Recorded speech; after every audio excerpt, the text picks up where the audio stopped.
Okay, the next problem we're going to look at is again a differential equation.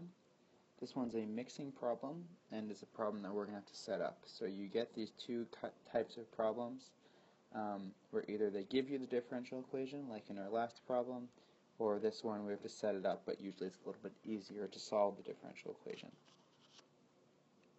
Okay, so this is a common type of problem they like to do, where you have a tank of water with some solution, some mixture, and there's salt in here, and there's also water. And we're interested in the amount of salt. Y of t denotes the amount of salt. Okay, so there's all this material up here that we need to go through. So let's try to parse this. So first off, we have a 1,000 liters tank, so the volume is equal to 1,000 liters.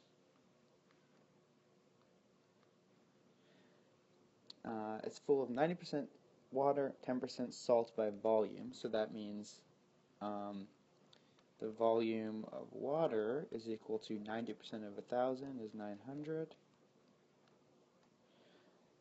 and the volume of salt is equal to 100. These are in liters. We're interested in the amount of salt in grams, so the mass of salts. So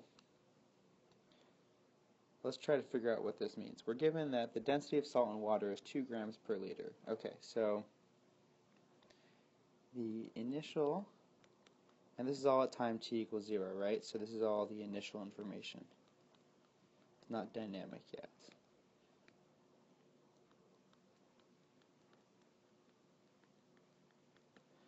I'm going to write this as ms. Well, we have 1,000 liters, and there's 2 grams per liter, so we have 2 grams per liter. So we initially have 200 grams, right? These cancel out. Okay, so we initially start with 200 grams. Now, if I'm saying y of t is the amount of salt, then that means y of 0 is equal to 200. Right? Okay.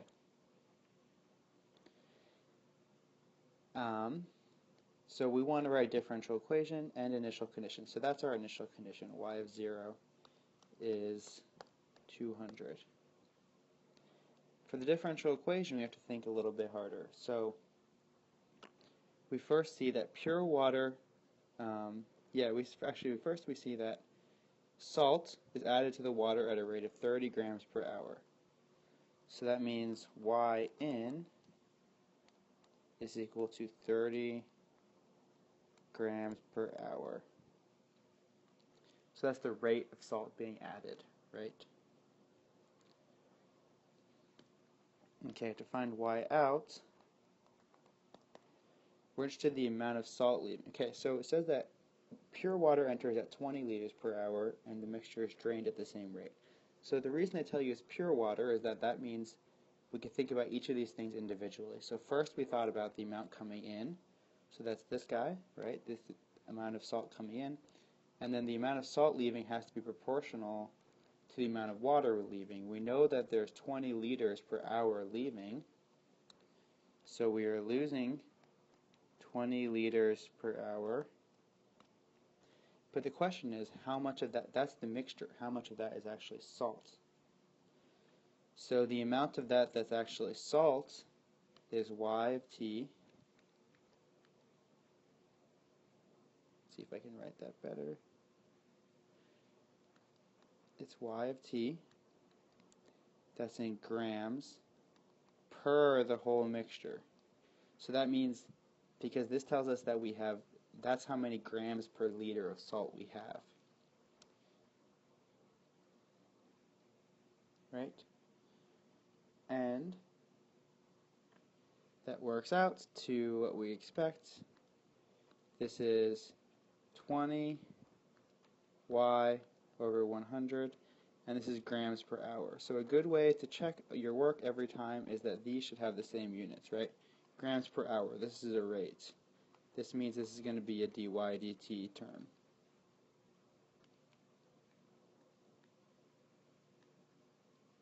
Okay, So we can simplify this a little bit. This is y over 50 grams per hour. Okay, so now we add this all up. These are the only things that are changing, right? So we have dy dt is, you don't write your initial condition yet. We figure that out later. We know that we're getting 30 grams per hour. So for every hour, we're adding 30 grams, right? And then we are subtracting, because it's the amount leaving, we're subtracting y over 50. And you can check your units, right? This is grams per hour. This one's grams per hour as well. And this is grams times is hours. So this is also grams per hour. Everything works out. Okay. Good. So now to finish up part A, we could just write this. So we have this system. This is how I always like to write it. dy dt is equal to 30 minus y over 50, which we'll solve in the next step, and y of 0 is equal to 200. Alright, so that's part A. Now let's go ahead and try to solve it in part B. Part B says solve for y of t. So let's start with the differential equation. We worry about the initial condition at the end. Our differential equation is dy dt is equal to 30 minus y over 50. And we notice these problems are all the same sort, where it's separable. So what we do, like in the last problem, we write dy over, now all this stuff is together, right? We can't just move this one over here, we need to move it all over here. So we have all of 30 minus y over 50 is equal to dt, because we also need to move this term over here. Okay, and then we integrate both sides. So I'm going to start with the left-hand side, and I'm going to integrate and say dy over 30. Well, first I'm going to say, well, we're going to do this on each side, right? We're going to integrate. Okay, so 30 minus y over 50. So for this, I'm going to use the u substitution. U is equal to 30 minus y over 50. Now this isn't the only way to do this, so don't worry if you do this a different way. This is a way to do this. They're all different by only a constant. So du is equal to minus 1 over 50 dy. And that means when I plug in for dy here, I need times minus 50. So I have minus 50 du. And this bottom part is just u, right? So u. So in the end, this gives us minus 50 ln of u, which is minus 50 ln of 30 minus y over 50. Now, like I said, you could solve this a different way. You could, multiply through by 50. You could do different substitutions, and you're going to get a little bit of a different answer, but it's going to be okay. Because we have that this is equal to the integral dt, which is t plus constant, right? So that's the important thing. So if the left-hand side, we get a constant over here, it doesn't really matter because the constant, goes over here to the right-hand side. Okay. So we have t plus constant. So this is where I like to plug in my initial condition. Because I have that t plus c is equal to minus 50 ln of 30 minus y over 50. So at t equals 0, y is equal to 200. That's our initial condition, right? So we have c is equal to minus 50 ln of 30 minus 200 over 50. Well, 200 over 50 is just equal to 4.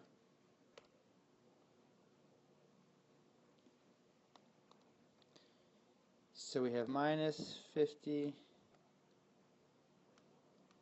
ln of 30 minus 4 is 26. So therefore, y of t, whoops, we don't have y of t yet. We just have t, minus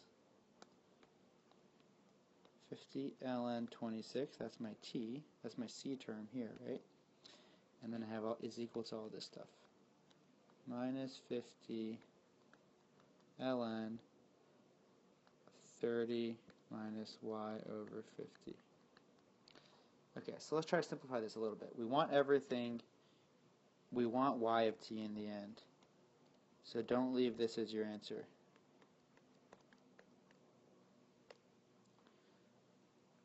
Okay, so I'm going to simplify this a little bit by multiplying through by this minus sign, so I get this. That's going to be my first simplification step, and then I'm going to divide by 50 on both sides. And let's see what that looks like on the next page. So I'm going to have ln of this stuff. So I have ln of 30 minus y over 50 is equal to, well, this is going to be minus t over 50, or it's going to be ln of 26 minus t over 50. Now the way we go ahead and solve this is take the exponential of both sides, e to all this stuff, and I get 30 minus y over 50 is equal to e to the ln 26 minus t over 50. Well, I can also write this as e to the ln 26 e to the minus t over 50, right? So this can also be written by as 26 e to the minus t over 50, because e to the ln 26 is just 26. So now I can finally solve for y. I have y over 50. If I add it over and subtract this over, is 30 minus 26 e to the minus t over 50. Or if I multiply through by 50, y of t, 50 times 30 is 1500. 50 times 26 is 1300. E to the minus t over 50. Okay, and that's our solution for y of t. That's your answer for C. Now, I always like to check my initial condition, just as a quick check to make sure everything went a little bit right. Y of 0 is equal to, well, this one's pretty easy. We just have 15 minus 1300 e to the 0. Well, this guy's equal to 1. So 1500 minus 1300 is 200, and it checks out. Okay, part C asks how much salt is in the tank as the limit as t goes to infinity. So that's a limiting question. So let's look at the limiting values. Limit as t goes to infinity of y of t.